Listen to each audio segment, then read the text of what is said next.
Nouveau numéro de votre émission Free Speech, fidèles téléspectateurs. Merci pour votre fidélité à la chaîne Speed de la NTV. Aujourd'hui, nous allons consacrer ce numéro uniquement à la femme. Le 8 mars dernier, vous le savez bien, c'était la journée internationale de la femme. Une célébration dont notre pays, le Bénin, n'est pas resté en marge à travers plusieurs manifestations. Et pour rester collé à la tradition, nous avons décidé de consacrer ce numéro à la femme afin d'évoquer quelques questions liées à la jeune féminine béninoise. Pour réussir cet exercice, nous avons convié pour vous deux figures engagées entièrement à la cause féminine au Bénin. Angela Kouidja, qui n'est plus à présenter. Angela, bonjour. Bonjour. Vous êtes activiste des droits de la femme et journaliste à l'ORTB. Merci d'avoir répondu à notre invitation. Je vous en prie. À votre côté, Rafiatou Mambadou, merci d'être là. Merci. Vous êtes journaliste et présidente d'un mouvement appelé Femmes engagées pour des familles épanouies au Bénin. Merci également d'accepter notre invitation. C'est une association. Merci C'est une beaucoup. association. Merci à vous. Je vais commencer par vous, Madame Angela Kouidja. On parle de 8 mars, mais pour le commun des mortels au Bénin, on pense que c'est une journée de plus. Selon vous, 8 mars, c'est quoi exactement pour la femme? Je ne vous dirai pas que je suis contre le 8 mars, mais que c'est exactement comme si j'étais contre le 8 mars. Pourquoi? En réalité, les gens confondent. En fait, quand on parle de 8 mars, les gens ont pris l'habitude de croire que c'est la journée de la femme. On a bien dit que c'est la journée des droits de la femme. Et pour moi, les jérémiades dont on a l'habitude, c'est-à-dire les jérémiades, comme on le dit, dire on n'a pas ci, on n'a pas ça, ce n'est pas ça qui devait être célébré.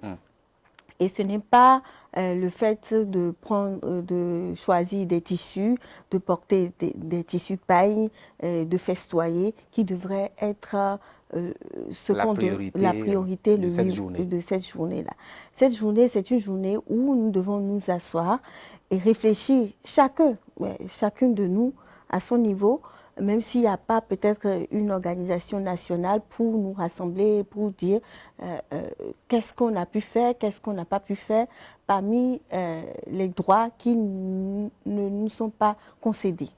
Donc pour moi, c'est une journée de réflexion par rapport à nos acquis en matière de droit et à nos échecs. Et pourquoi nous avons échoué, pourquoi nous n'avons pas pu atteindre tel ou tel objectif. On devrait s'asseoir et le savoir et repartir de bon pied.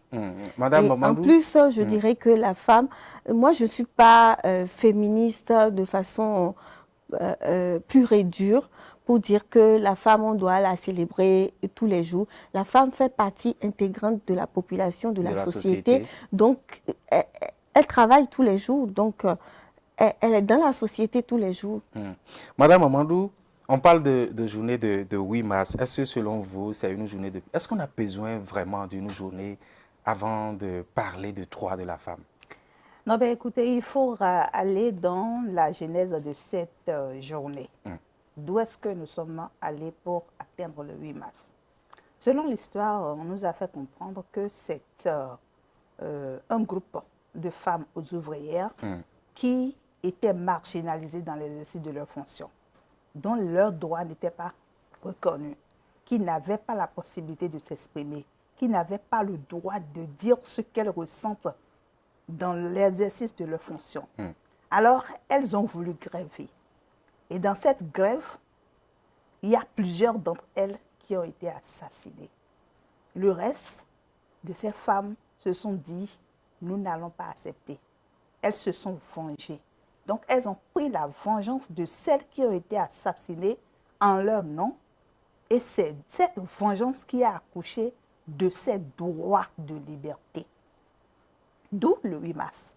Donc, pour moi, c'est une journée pour manifester ou pour réfléchir sur la qualité de ces droits qui ont été concédés à la femme. Tout comme l'a dit Angela, le 8 mars, ce n'est pas une journée de fête, mais c'est une journée de réflexion. Il a fallu que certaines se soient sacrifiées pour nous, pour qu'aujourd'hui on parle de 8 mars. Donc, en bref, pour me résumer, le 8 mars, pour moi, n'est pas une journée de fête. C'est vrai qu'il a fallu du temps pour moi pour comprendre. Sinon, je me rappelle, dans un passé très récent, le 8 mars, c'était une journée pour nous, on fêtait, on prenait des tissus, on s'amusait. C'était comme si c'était une journée particulière pour nous. Mais à force de comprendre, à force de chercher à aller loin, j'ai finalement compris que c'est une journée de réflexion.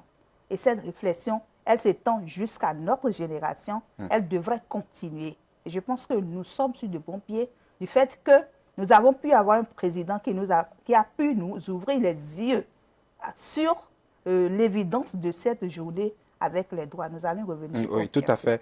Madame Angela Kpeidja, nous allons revenir sur la femme béninoise. C'est vrai que depuis un certain moment, on vous voit très, très active par rapport aux côtés de la femme, par rapport aux droits de la femme. Vous essayez quand même à chaque fois de montrer au créneau pour dénoncer certains abus envers la femme. Selon vous aujourd'hui, est-ce que vraiment la femme béninoise a sa place dans la société ou bien elle est marginalisée? La femme béninoise, elle est valeureuse. Et je pense que toutes les femmes sont valeureuses. Il n'y a qu'à imaginer toutes ces femmes qu'on voit dans le milieu rural et qui s'investissent dans leurs activités génératrices de revenus pour nourrir leur famille, soutenir la famille. Il y a celles qui sont à Dantokpa, de façon générale. Mais au niveau des droits, je trouve que il faut qu'on se batte encore plus pour que nos droits soient respectés. Je ne dirais pas, c'est ça? Je ne dirais pas, oui, il y a beaucoup de choses à faire. D'ailleurs, non, il y a beaucoup de choses encore à faire en matière de droit. Et je pense que la femme béninoise, elle est valeureuse, comme je le disais, mais malheureusement, elle n'a pas pris encore conscience de sa valeur à elle. Elle n'a pas de l'estime pour elle-même. Elle ne prend pas conscience de la force, de la puissance qu'elle a pour vraiment lutter pour arracher ses droits. Parce que les libertés, elles s'arrachent, elles ne se commandent pas. Donc, je ne dirais pas qu'elle est marginalisée. Marginalisée serait trop dire. Parce qu'à notre niveau aussi, au niveau des femmes, il y a beaucoup à dire. Pour atteindre en fait l'égalité peut-être dans, par exemple, le domaine du travail que l'on recherche. Il y a beaucoup de choses que la femme elle-même n'a pas su encore faire pour vraiment prétendre à cette égalité que nous appelons de tous nos voeux. Et aussi, de façon générale, dans la société, vous savez, l'éducation qu'on a toujours reçue fait que la femme elle-même n'arrive pas, elle n'a pas de l'audace pour justement pour sortir de ce casier dans lequel la société de façon générale l'a mise. Quand je prends simplement dans le milieu du travail, qui est le domaine dans lequel moi je me bats beaucoup plus, le harcèlement sexuel en milieu professionnel par exemple, beaucoup de femmes, je regrette de le dire, il y a des femmes qui utilisent peut-être leur corps pour aller pour se voir attribuer des places données, par exemple. Voilà. Alors qu'on ne devrait pas promouvoir une femme parce qu'elle est femme, mais on devrait la promouvoir parce qu'elle est compétente. Donc, une fois que la femme même, elle ne connaît pas sa valeur et elle se réduit elle-même à un corps, à ce moment, il y a un souci. Donc, il y a certaines femmes qui ne prennent pas le temps de se former, qui se disent que, bon, moi, je suis une femme, il faut que j'aille me marier et l'homme va s'occuper de moi, des choses comme ça. Mais ça, c'est la mentalité. Donc, pour que nous atteignions cette égalité, l'équité, tout ce que nous voulons, il faut que chacune des femmes béninoises et les femmes de façon générale travaillent à leur propre motivation, à leur propre valorisation. Madame Amadou, à suivre Angela, cela voudra dire que au-delà des droits qu'on est en train de promouvoir aujourd'hui à la faveur de la femme même doit prendre conscience. Vous qui militez aujourd'hui dans des associations dédiées à la femme, qu'est-ce que vous faites aujourd'hui pour que la femme puisse prendre conscience elle-même de ses droits, de ses libertés? Ce qui est ultime et important est la sensibilisation. Parce que, comme l'a dit Angie, les femmes ne sont pas conscientes de ce qu'elles valent. Et quelle est la cause principale? Quel est le facteur? C'est l'environnement dans lequel on a évolué. C'est l'état dans lequel la femme a évolué. Les pesanteurs de la société aussi, par exemple. Pourquoi pas? Puisque nous formons une autre génération. L'ancienne génération, quand je prends par exemple le domaine des médias, il y a 40 ans, il y a 30 ans, on pouvait compter combien de femmes avaient la possibilité de travailler dans ce média. Quand je prends par exemple le domaine de l'entrepreneuriat, on peut également compter combien de femmes pouvaient avoir l'audace de créer une entreprise et de gérer une entreprise. Donc c'est l'environnement dans lequel les femmes avaient vécu qui ne leur permettait pas de s'exprimer. Parce qu'on estime que la femme est faite pour la maison. On estime que la femme est faite pour l'éducation des enfants. On estime que la femme est faite juste pour vendre les petites choses ou bien elle est commerçante, et puis c'est fini. Mais vous mettez la femme à l'école, on ne veut même pas qu'elle évolue. Le niveau de la femme, il y a 30 ans, peu de femmes avaient le bac. Il y a 40 ans, peu de femmes avaient le bac. Quand je prends par exemple le cas de celle par qui mon nom a été attribué, paix à son âme, Rafiatou Karimou, elle faisait partie des femmes qui avaient lutté pour l'émancipation, pour la liberté de la gente féminine. Mais aujourd'hui, les femmes de notre génération ne prennent pas exemple sur ces femmes-là, puisqu'il y a eu des femmes qui ont donné leur vie. Il y a eu des femmes qui se sont engagées corps et âme pour dire aux hommes, nous sommes à vos côtés, nous n'avons pas le droit de quitter. Parce que ce que vous faites là, nous pouvons aussi le faire. Mais les femmes, pour le faire, il faut vraiment être engagées. La sensibilisation que nous autres, nous faisons aujourd'hui, c'est que vous devrez être engagés. Si vous n'êtes pas engagé, si l'homme, vous réclamez quelque chose, mais on ne sent pas en vous que vous pouvez gérer ce que vous réclamez, on ne peut pas vous faire confiance, on ne peut pas vous l'attribuer. Le droit ne se quémande pas. Ça s'arrache. Ça se donne. Ça se donne. Ça ne s'arrache même pas, ça se donne. C'est parce que vous avez trouvé que nous pouvons défendre de ce thème que vous nous avez appelés. Tout à fait. Sinon, vous ne nous aurez pas appelés. Donc, c'est pour dire aux femmes que vous avez le droit de prouver ce que vous savez faire.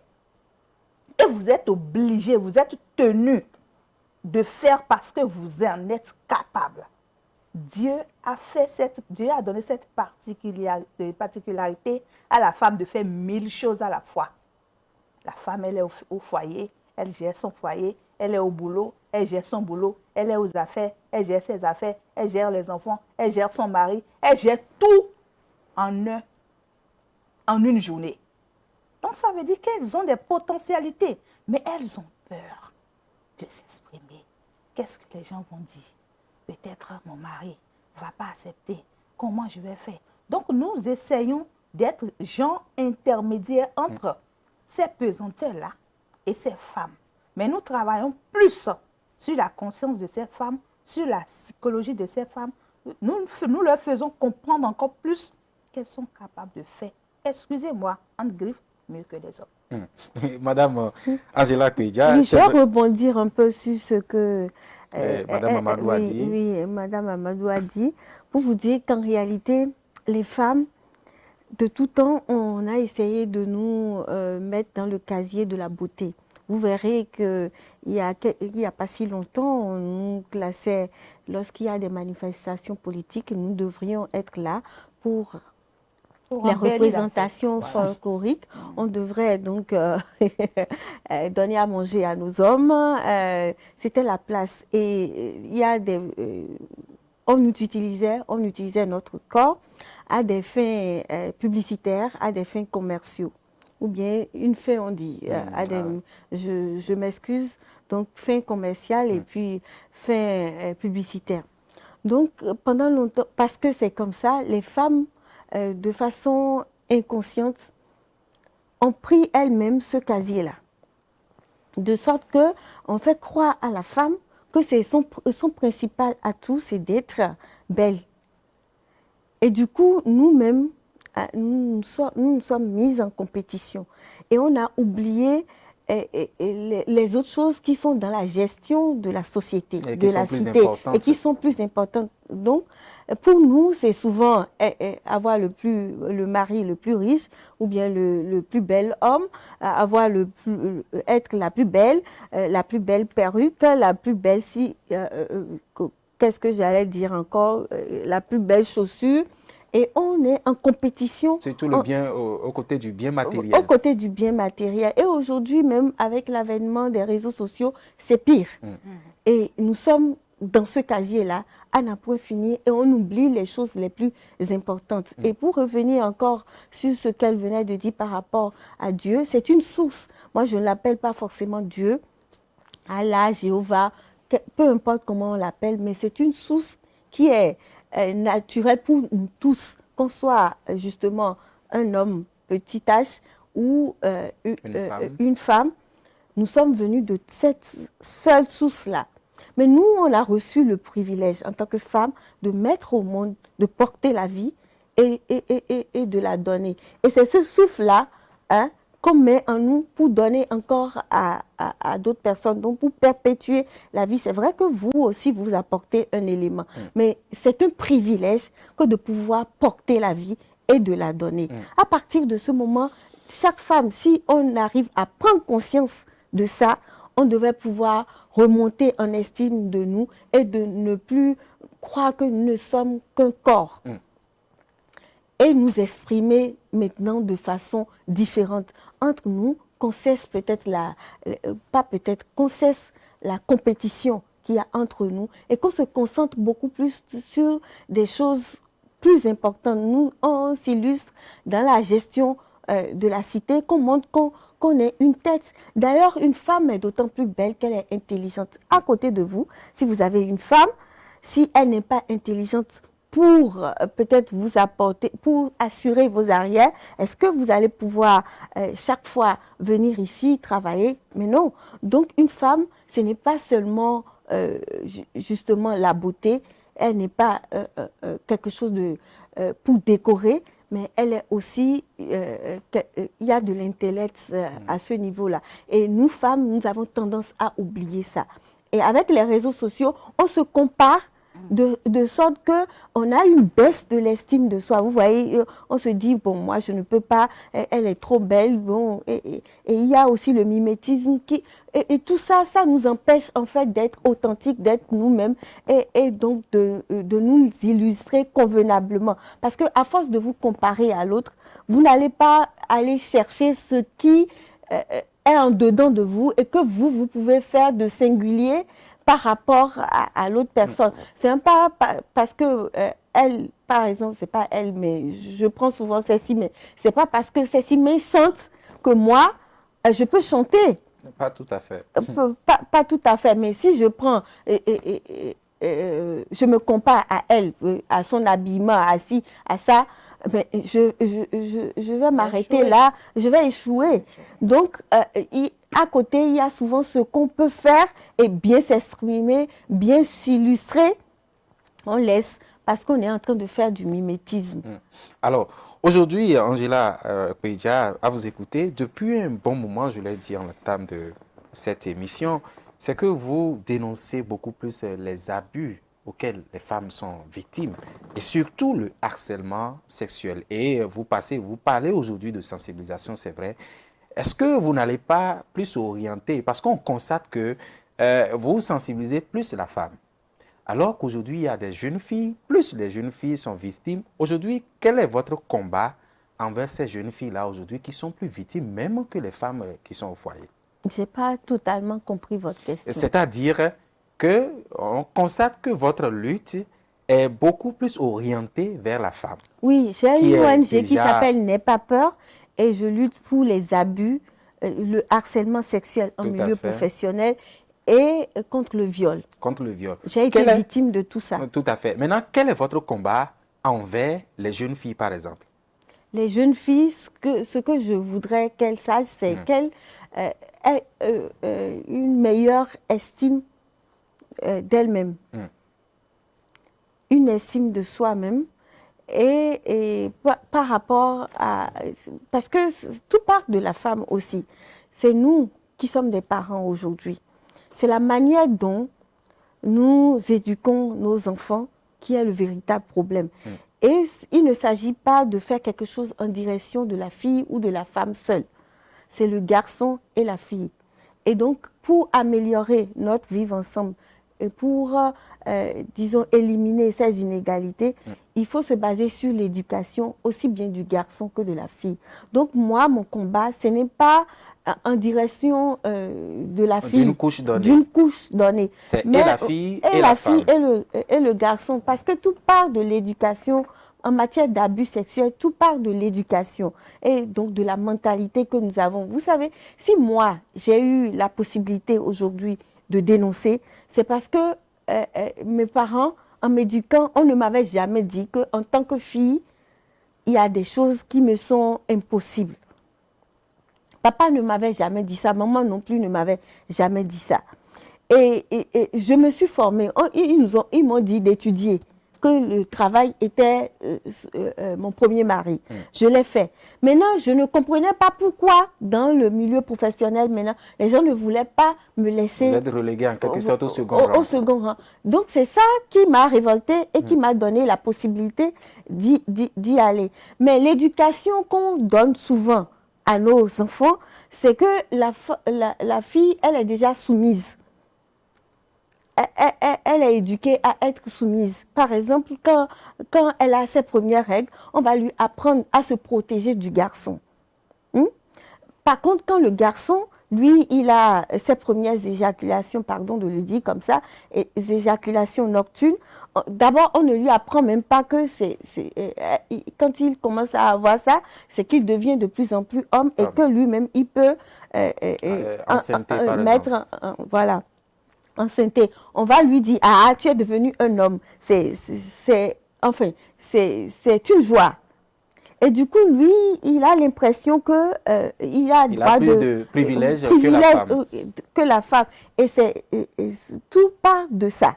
C'est à cause de ça, justement, que il y a tous ces abus-là aujourd'hui. Donc, pour moi, c'est de changer de paradigme au niveau de l'éducation sexuelle que l'on donne à nos enfants, de sorte que le garçon ne se dise plus, qu'il soit conscient du consentement de la fille avant d'aller la toucher, par exemple.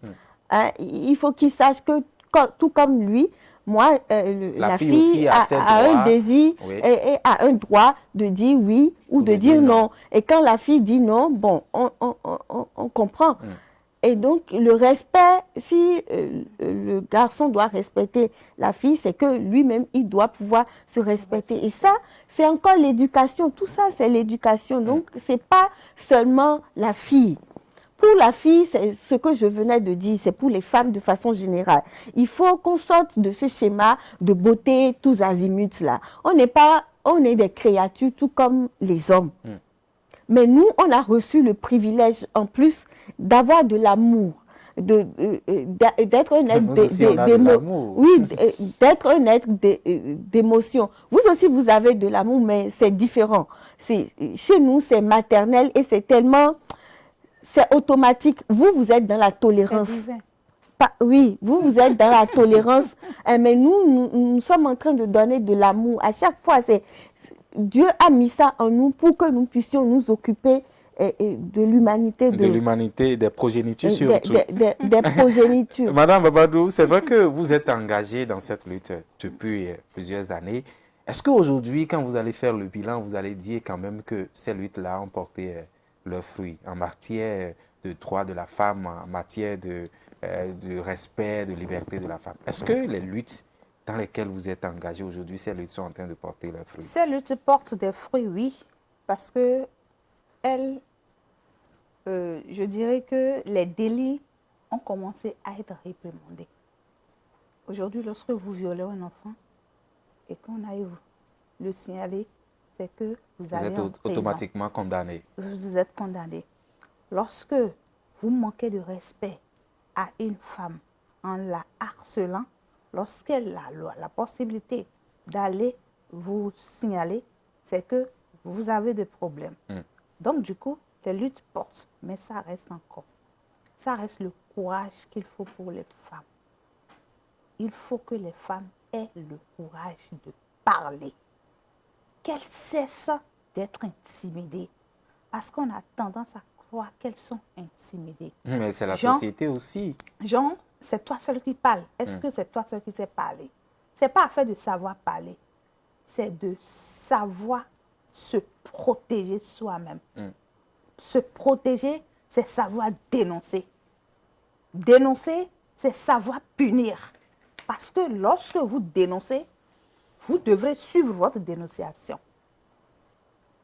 Mais quand vous ne dénoncez pas... Vous ne devez pas baisser les bras. Vous ne devez pas baisser les bras. On a connu par exemple une situation où la femme a été battue, le mari a été finalement... J'en venais.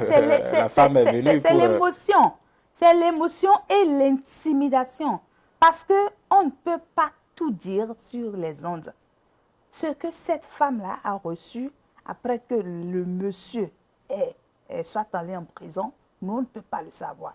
Des intimidations, c'est pas à cause de toi, ton mari est allé en prison. Même les enfants qui vont à l'école peuvent être aussi agressés par leurs amis de façon verbale. Ah, votre maman a été battue et votre papa surtout. Donc, tout ça là a fait... Il y a une pression psychologique en quelque sorte. Tout ça là a fait que la femme a été obligée de dire ce que j'ai fait là. Moi, en fait, je ne voulais pas faire ça. Mais en réalité, c'est ce qu'il me fallait. Elle peut perdre son mari. Pourquoi on a peur de perdre ce qu'on a? C'est de peur de perdre son mari. Et suite aux intimidations, qu'elle a été obligée de se contredire. Celles ou ceux qui l'avaient soutenue, elle les a livrés. Jean, je ne vous ai rien demandé. C'est mon mari. On se bat tous les jours. Est-ce que c'est votre problème? Mais tant qu'on va rester dans cette psychologie, on ne va pas grandir. Nos enfants en vivront. Nos petits-enfants en vivront. Mais quand est-ce que ça va cesser? Il faut que la femme ait le courage de dénoncer. Qu'elle ait le courage de dire non à certaines choses. Et quand on dit non, c'est un non. N-O-N. Grand N, grand O, grand N. Non on et ne devra non. plus revenir un sur non ça. Catégorique. Parce que je me respecte. Et quand je me respecte, tu dois me respecter. Ce n'est pas parce que nous rions, ce n'est pas parce que nous sommes des amis que tu dois me toucher comme tu veux. Non, je te dis non. L'amitié ne va pas là. Et si tu ne me respectes pas ça, alors on ira là où on ira pour que tu puisses commencer à respecter d'autres femmes à travers moi. Donc c'est ce que nous faisons, pas que nous sommes des féministes, pas que nous sommes des saints. Il n'y a pas de saints sur cette terre. Personne n'est saint. Mais que la femme se fasse respecter. Que la femme arrache ce qu'elle mérite. Ce qu'elle mérite vraiment. En matière d'éducation, qu'elle soit plus ou moins exemplaire, pour ne pas dire que nul n'est saint. En matière de comportement, qu'elle soit également un exemple. En matière, je dirais, intellectuelle, qu'elle soit identifiée, pour qu'on dise, mais écoute, il y a celle-là qui a beaucoup de qualités qu'on peut lui reconnaître. Ce n'est qu'en faisant ça que la génération que nous préparons pourra hériter de la bonne éducation que nous avons reçue de nos parents. Parce que ce que nous vivons aujourd'hui, ce n'est pas que c'est les parents qui ont forcément failli. Ma grand-mère n'a pas reçu l'éducation des réseaux sociaux. Ma grand-mère n'a pas reçu, par exemple, l'éducation de regarder des feuilletons à la télévision tous les soirs. Mais aujourd'hui, moi, je regarde la télé, mes enfants regardent la télé. C'est l'environnement qui nous soumet à ça.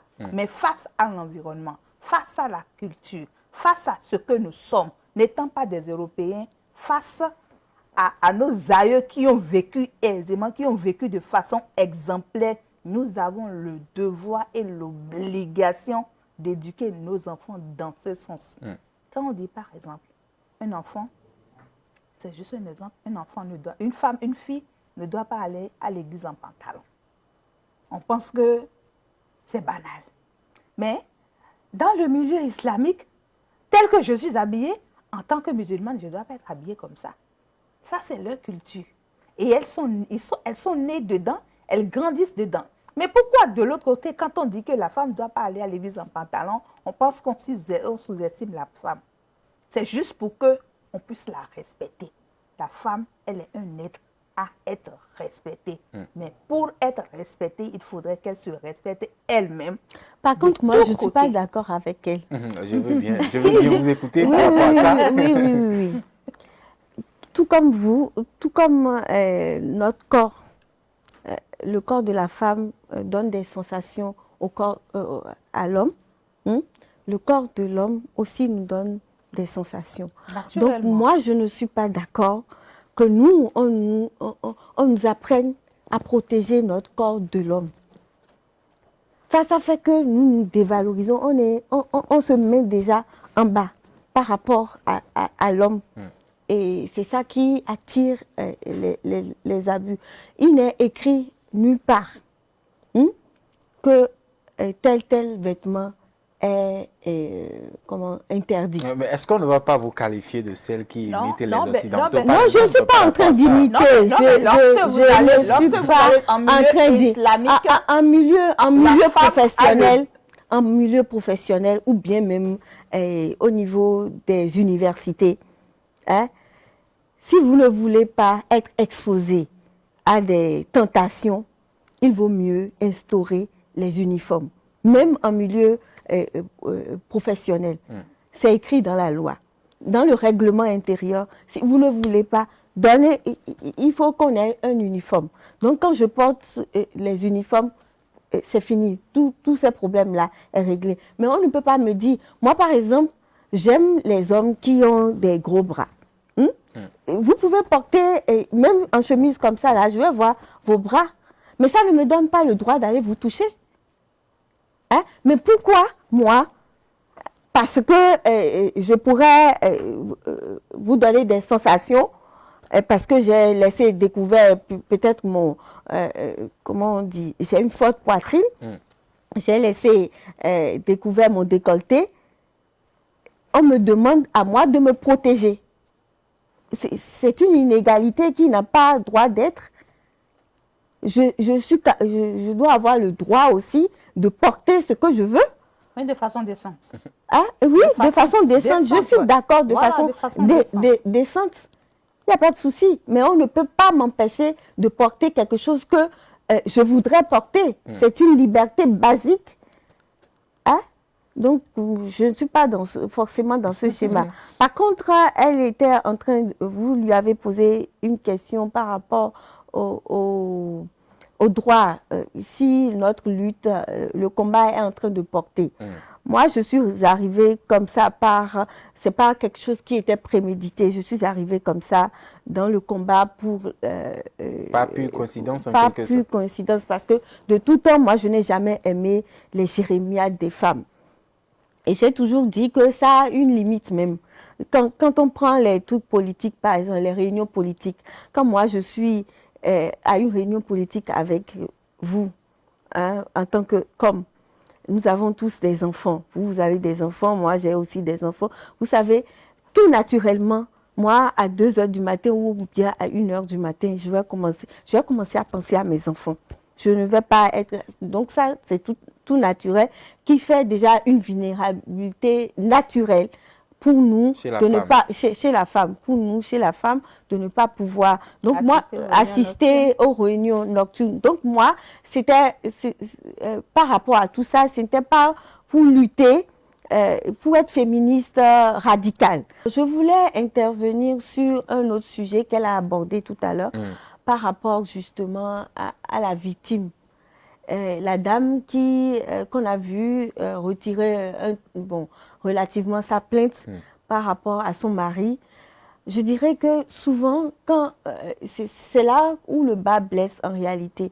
Souvent, c'est lorsque vous dénoncez que vous rentrez dans une autre tourmente. Comment? Il ne s'agit pas souvent de... C'est vrai que les tests de loi, c'est très très bien, mais en même temps, ça ne fera pas tout. Il ne suffit pas de porter plainte. La victime n'est pas protégée, c'est ça? La victime n'est pas protégée. Quand vous dénoncez, elle a expliqué qu'il y a intimidation, qu'il y a... pression psychologique, pression de la famille. Je prends par exemple un élève qui a été harcelé par son professeur. Et on met le professeur en prison. C'est un cas, c'est un fait, parce qu'un professeur même a été mis en prison. D'accord. Oui. Cet élève ne peut pas continuer dans cet environnement parce que les autres professeurs sont...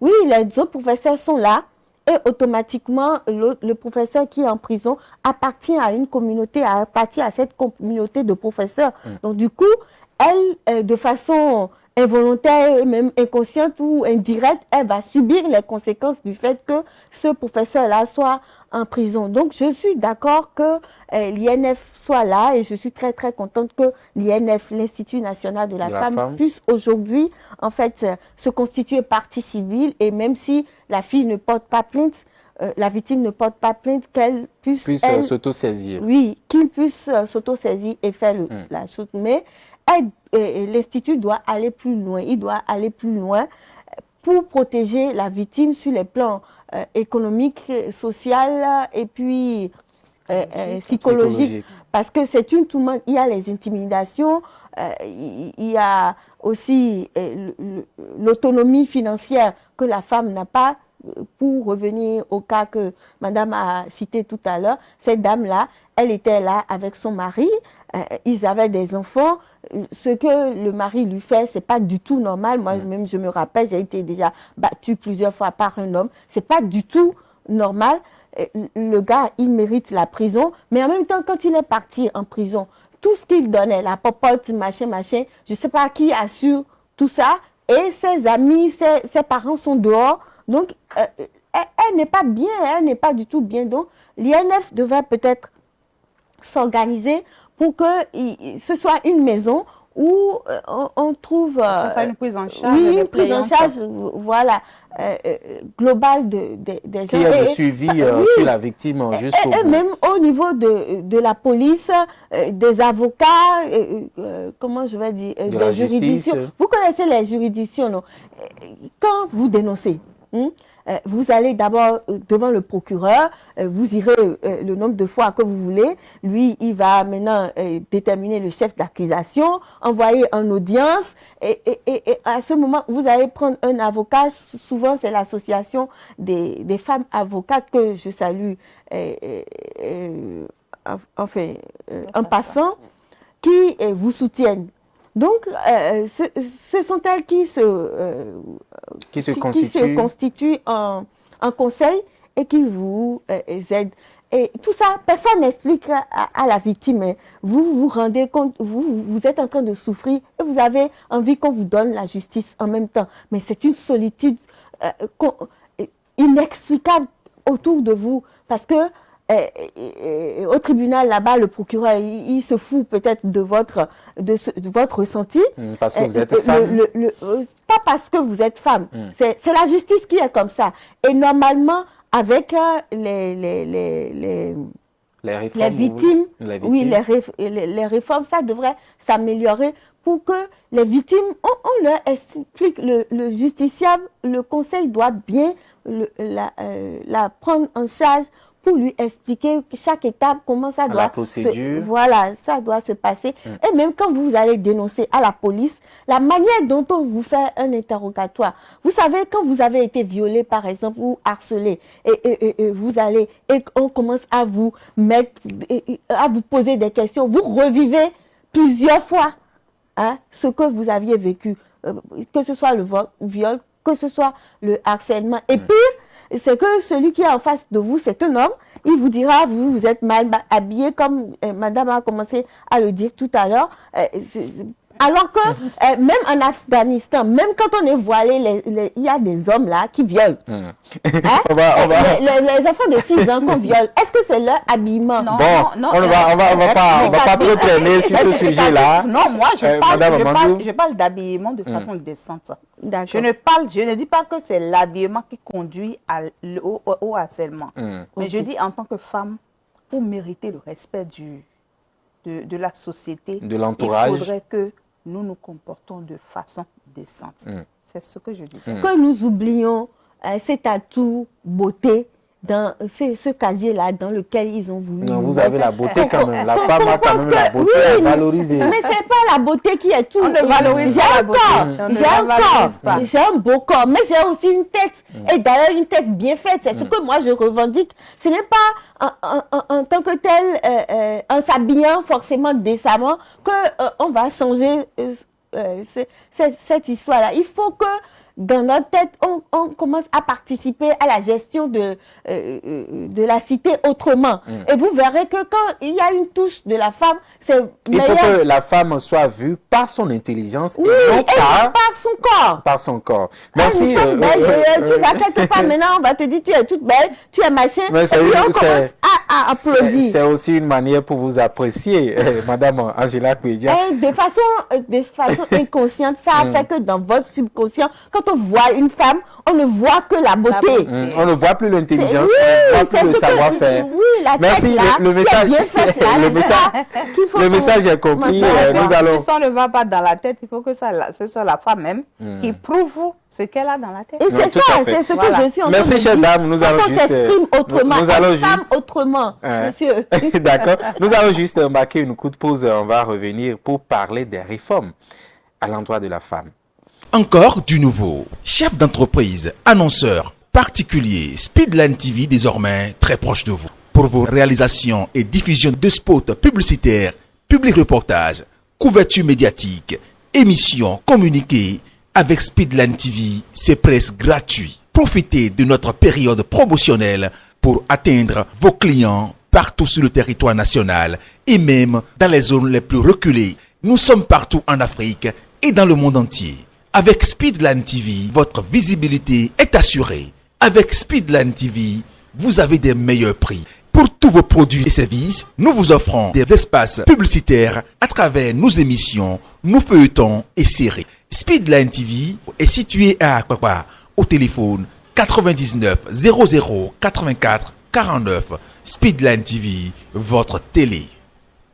Alors, Madame Mamadou, aujourd'hui, quand on parle de la femme, depuis l'avènement du régime de Patrice Talon, c'est vrai qu'il y a plusieurs réformes aujourd'hui en faveur de la femme. Je peux citer quelques-unes de ces réformes-là. Par exemple, l'Institut national de la femme qui a pris corps aujourd'hui. C'est vrai que cela existait, mais ça n'avait pas ce côté juridique-là, l'arsenal juridique. Mais aujourd'hui, tout est mis en place. Je parle également aujourd'hui... on a longtemps dit que la femme n'est pas représentée à l'Assemblée nationale, mais aujourd'hui, on parle de 24 sièges qui sont réservés, 24 sièges à raison d'un siège par circonscription électorale, 16 sièges qui sont réservés à la femme, ou encore la loi sur l'IVG. Voilà quelques réformes sur lesquelles nous allons essayer de se prononcer. Je commence par l'Institut national de la femme.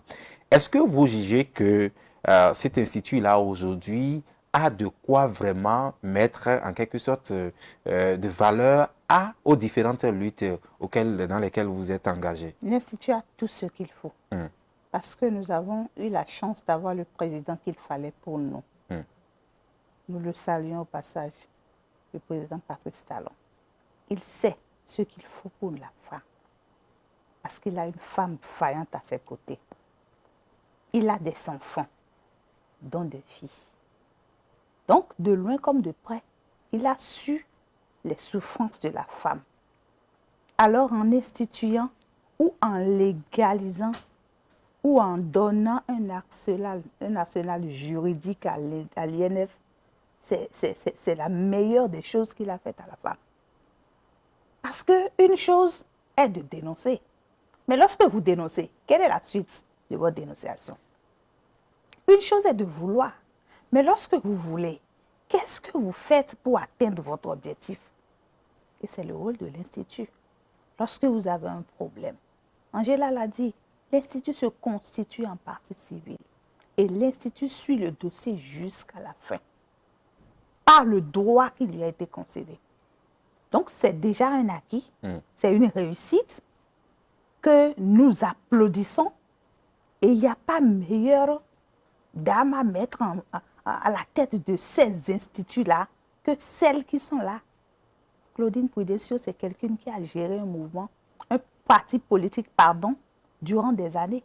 Seule femme ayant créé un parti politique. Seul, quand on sait le monde politique dans lequel les Africains végètent, mais elle a tenu durant des années. Mieux, elle a fait beaucoup plus avec les femmes qu'avec les hommes.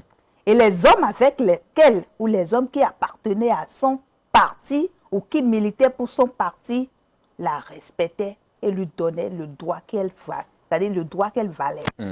Ça veut dire qu'elle Et c'est ce modèle-là surtout que vous C'est voulez la pour notre société. C'est ce modèle qu'il faut. Moi, c'est ma maman.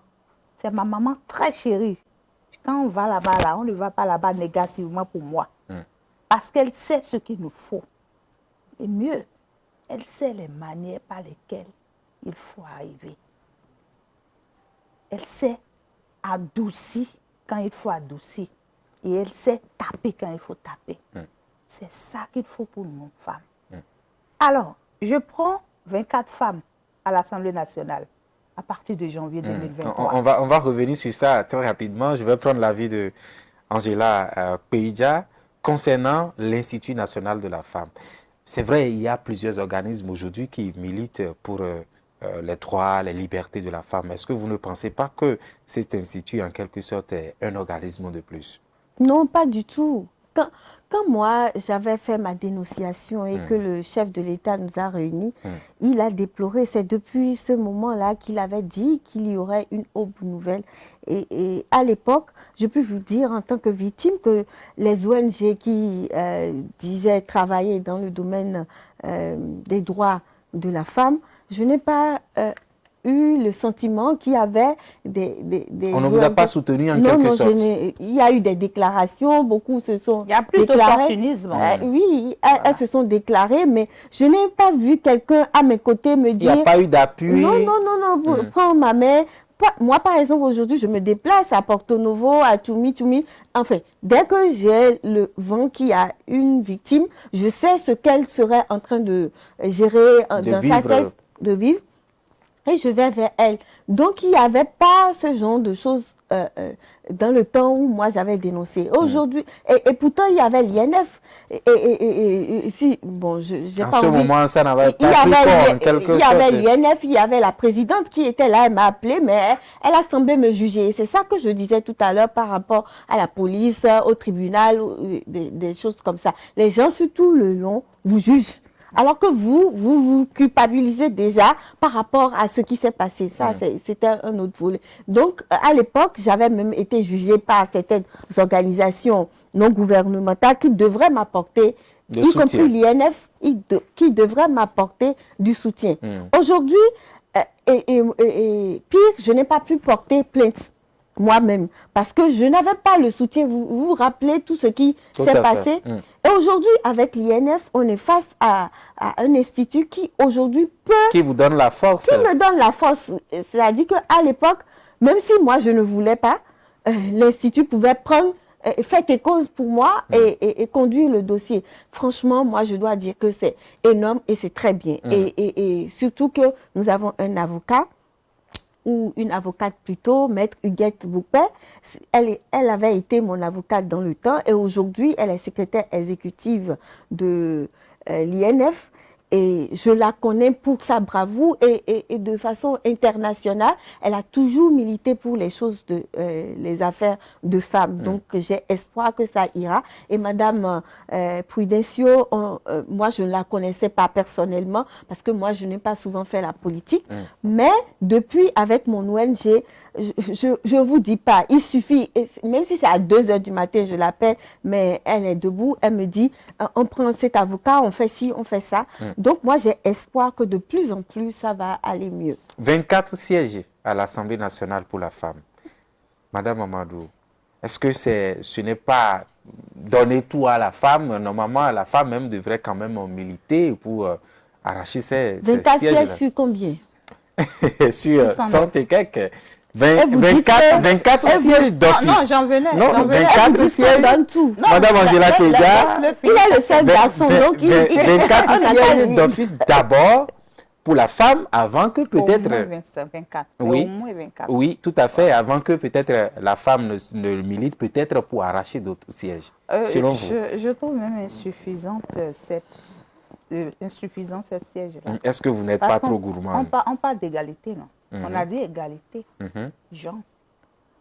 Pourquoi il y aura moins de femmes? Mais on ne peut pas quand même tout donner à la femme comme ça. La Qu'est-ce que femme vous aussi appelez- doit limiter. Qu'est-ce que vous appelez? On ne donne pas. C'est pas que c'est donné, c'est la prévision. On prévoit 24 sièges pour les femmes. Il peut arriver que les femmes occupent la moitié de l'Assemblée.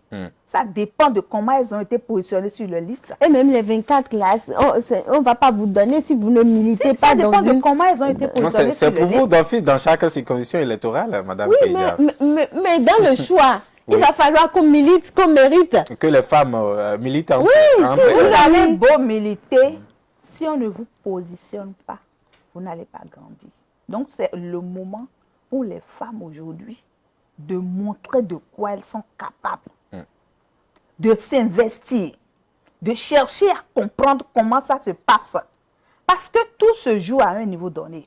Mais lorsque vous êtes couché dans votre lit et vous dites, bon, peut-être on m'a donné suppléant, je suis suppléant de quelqu'un. D'office, si l'autre, bon, si c'est peut-être un ministre, il ne va pas vouloir être député, alors d'office, moi je suis député. Si vous ne restez pas derrière votre dossier sera là. Vous aurez le privilège, mais vous n'allez pas y aller. Ça veut dire qu'il faut être éveillé, qu'il faut montrer son savoir-faire, qu'il faut être vraiment vaillante sur le terrain. Si on ne montre pas notre capacité intellectuelle à supporter, à faire face aux hommes, on ne pourra pas atteindre l'objectif. Même les 24 là, ce que vous dites que c'est d'office là, on pourrait ne pas l'avoir. Parce que c'est à Cotonou qu'on parle. Lorsque vous allez dans les milieux ruraux, les femmes, elles sont au foyer. Elles sont peu aujourd'hui et à qui le privilège est donné d'être dans les associations ou dans les partis politiques. Soit lorsqu'elles se retrouvent dans les partis politiques, c'est pour orner l'Assemblée. Donc il faut que la femme vraiment travaille sur le terrain. Qu'elle mouille le maillot, qu'elle porte le pantalon. Quand les hommes portent le pantalon pour aller faire du meeting là, qu'elle soit également à leur côté en pantalon et non en pagne, et non en jupe, et non en robe, mais qu'elle vraiment consente que non, ces dames-là, il faut. Vous n'avez même pas besoin de dire c'est moi. Tout le monde dit que c'est vous. Vous avez ce que vous voulez. Donc Madame- il faut lutter, il faut se battre Madame pour Pédia, avoir ce qu'il faut. Les 24, c'est peu. On est capable d'avoir plus. Madame Pédia, sur la question. C'est une inégalité que le chef de l'État, en tout cas les autorités actuelles, ont voulu réparer, corriger. Et donc moi, je me réjouis déjà. Et comme Madame le disait tout à l'heure, il va falloir que les femmes, elles mouillent vraiment le maillot, qu'elles montrent de quoi elles sont capables. Parce que si nous voulons des tests de loi, parce que je dirais toujours que les tests de loi sont importants pour faire avancer notre combat. Mais si nous sommes sous-représentés dans les instances de décision, ça va être très dur. Donc, nous avons besoin de beaucoup de femmes au niveau de l'Assemblée nationale pour porter notre voix. Donc, moi, je demanderais exactement, comme l'a fait Madame, à nos femmes politiques, de se battre pour montrer de quoi elles sont capables. Il n'y a pas de rêve trop grand pour une femme. Nous sommes en fait une boule de vie, d'énergie, d'amour, et on ne fait rien dans cette vie sans amour. Et donc, nous avons de quoi faire et défaire ce monde. Et je leur demande seulement de partir. De partir seulement. Je reste avec vous puisque vous êtes spécialiste de la santé en matière dans le monde des médias. On va finir sur la question de l'IVG, les tests sur l'IVG. C'est vrai que c'est venu comme ça et ça fait de tollé entre-temps. Où le commun des mortels, pour le commun des mortels, l'Assemblée nationale a voté une loi pour, n'est-ce pas, valoriser en quelque sorte cette lutte, moi, je l'ai commencée depuis 2006. Je veux savoir votre avis sur ça. Mais c'est un droit pour lequel nous nous sommes battus. Moi, j'ai même déjà eu avertissement à l'ORTB pour ça. Hein, on s'est battu pendant longtemps pour que cette chose, bon, ce droit à l'avortement soit. Et maintenant, il se trouve des femmes et des gens qui ne sont pas d'accord. On était face à une situation où les femmes, elles décédaient vraiment des grossesses non désirées et des avortements clandestins. Il y avait des avortements qui se faisaient par des personnes qui n'étaient pas outillées pour le faire. Ou bien elles utilisaient des produits que je ne veux pas citer ici, énormément dangereux pour la santé. Et donc, c'était 20%, 15 à 20% de femmes qui décédaient par an des suites d'avortements clandestins.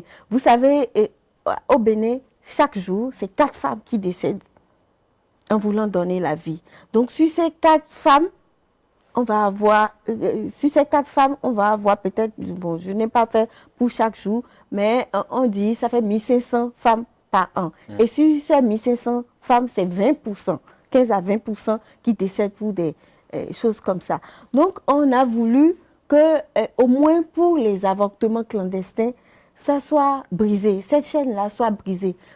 Pourquoi est-ce que les gens décèdent en pratiquant l'avortement clandestin? C'est parce qu'ils ne vont pas dans des, ne vont pas dans des milieux hospitaliers pour se donner, pour avoir la prise en charge correcte quand elles ont besoin de ce service, parce que c'est un service de santé exactement comme la césarienne, une chirurgie ou quoi que ce soit. Donc, elles allaient se donner à des gens qui ne savaient pas pratiquer ça et elles décédaient. Lorsqu'elles prennent des trucs, tout le monde sait qui n'a pas pratiqué l'avortement une fois dans sa vie. Moi, je l'ai fait et je n'ai pas... Vous allez trop loin. Certaines femmes vous diront non. Certaines femmes ne l'ont pas fait.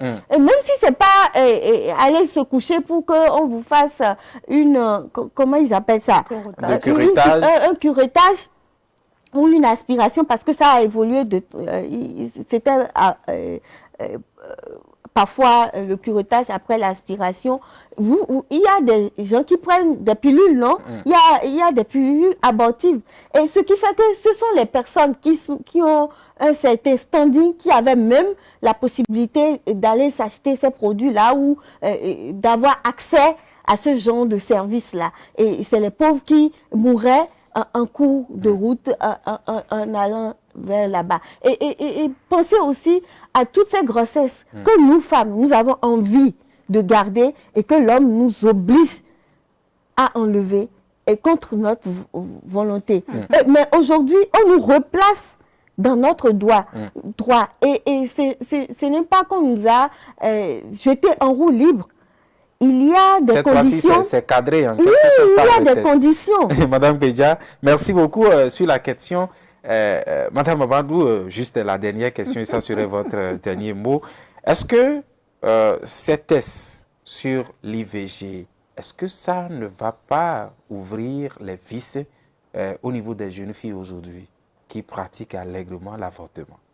Ce n'est pas aujourd'hui que la pratique de l'avortement a commencé. Ça se faisait depuis des années. Avant notre génération, ça se faisait. Je pense que ce qui a manqué à l'Assemblée nationale, c'est la vulgarisation ou la sensibilisation. Avant de voter cette loi, il fallait aller vers les populations et les sensibiliser sur le contexte. Puisque ce n'est pas une nouvelle loi. C'est un truc qui existait, c'est une loi qui existait. Mais on a juste contextualisé, on a juste mis cette loi-là en valeur. Donc, c'est rien de nouveau. On ne demande pas, quand une femme tombe enceinte, oui, elle a le droit d'aller avorter. Ce n'est pas de ça qu'il s'agit. Donc, je pense qu'il a manqué aux députés d'expliquer à leurs mandants le bien fondé de cette loi-là. Sinon, en réalité, c'est des choses qui se font. Mais ce sont les professionnels qui se sont réunis pour mener la lutte. C'est dans cette lutte-là qu'on a eu la gratuité de la césarienne. Parce que les femmes décédaient aussi, quand on leur demandait la césarienne en urgence, il y avait les kits qui manquait et il n'y avait pas. Donc, la FOSAED n'était vraiment pas gratuite. Oui, voilà, chers mesdames, nous tendons vers la fin. C'est par exemple de porter le préservatif, du coup vous portez ça. C'est pas parce qu'on a élargi les conditions pour obtenir, pour recourir à l'avortement qu'aujourd'hui on vous distribue ça comme du pain. Même la tomate, pour aller acheter la tomate. Merci, Madame Angela Pédia. Chers mesdames, le temps imparti est arrivé à terme. Merci à vous. Même je ne vais pas vous laisser pour vos derniers mots parce qu'on a déjà égrené tout le temps qui nous est imparti.